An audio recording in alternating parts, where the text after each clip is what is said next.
ने 2 बार उनको marching order लोगों ने दे दिया है और एक बार अभी वो मार्च कर रहे हैं, फिर से मार्चिंग ऑर्डर मिलेगा उनको लोगों से।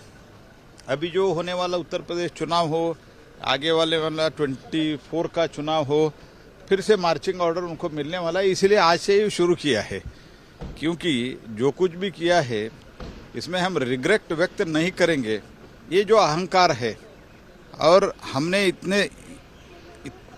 इस तक हमने बोला था, कम से कम जिस पार्टी के नेता एमपी को सस्पेंड किया है, कम से कम वो नेता जो सदन में उनका नेता है वो रिग्रेट व्यक्त करे।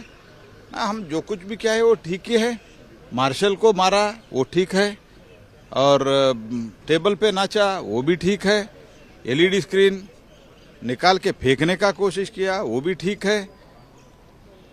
अगर ऐसे ही चलते हैं तो अगर किसी को मर्डर करते हैं तो भी पार्लियामेंट में वो भी ठीक है। ऐसे ही बोलने वाले लोगों से क्या बताना।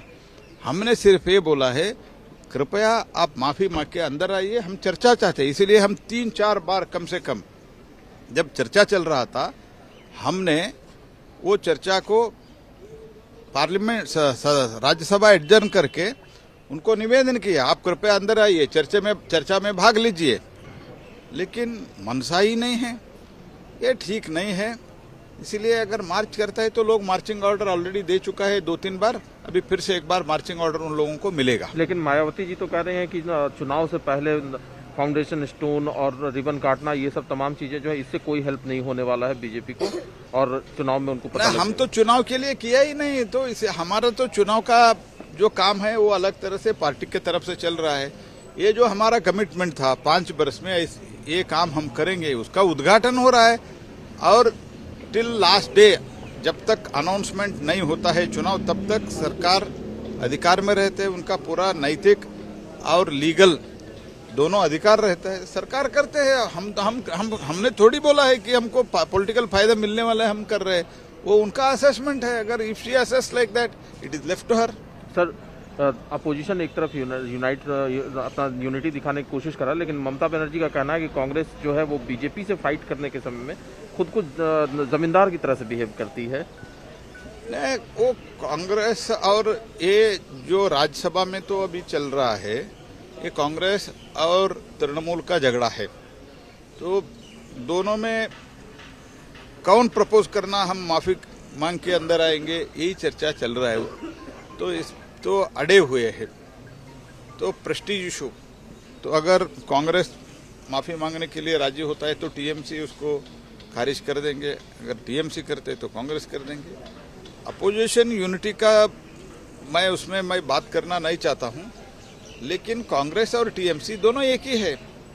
तो ये क्या है, ये तो एक डेमोक्रेटिक है क्या, कैसे चला रहे हैं सरकार और पार्टी कैसे चला रहे हैं। इधर भी वंशवाद है, उधर भी वंशवाद है, दोनों फर्क ज्यादा नहीं है। इधर भी करप्शन, उधर भी करप्शन, ऐसे ज्यादा कांग्रेस और इसमें ज्यादा फर्क नहीं है। दोनों 2 फेसेस ऑफ 1 कॉइन है। सर, एक सवाल डॉक्टर फारूक अब्दुल्ला का स्टेटमेंट है, उसमें उन्होंने कहा है कि एक तो उन्होंने पाकिस्तान से बातचीत करने की वकालत की है, दूसरी तरफ उन्होंने ये भी कहा है कि हिंदुस्तान को एक स्ट्रांग पीएम की जरूरत है जो लोगों को यूनाइट रख सके। नहीं, स्ट्रांग पीएम 2 बार लगभग मुझे लगता है 35 ईयर्स के बाद बहुत स्ट्रांग पीएम लोगों ने दिया है। 14 में दिया है, 19 में दिया है और 24 में फिर देने वाला है। तो जो बोला है ठीक ही है। कभी कभी कुछ लोग बिना समझते हुए सच बोलते हैं, वो एक स्टेटमेंट है। और पाकिस्तान से बात करने को उन्होंने बहुत बार कहा है। पाकिस्तान में अगर उनको इतना अच्छा लगता है तो पाकिस्तान में जाके वो बसने दो। सर सिद्धारमैया को टर्मिनेटर कह रहे हैं कुमार स्वामी। नहीं, कुमार स्वामी और सिद्धरामैया ऐसे स्टेटमेंट करते ही रहते हैं, तो दोनों ऐसे ही है।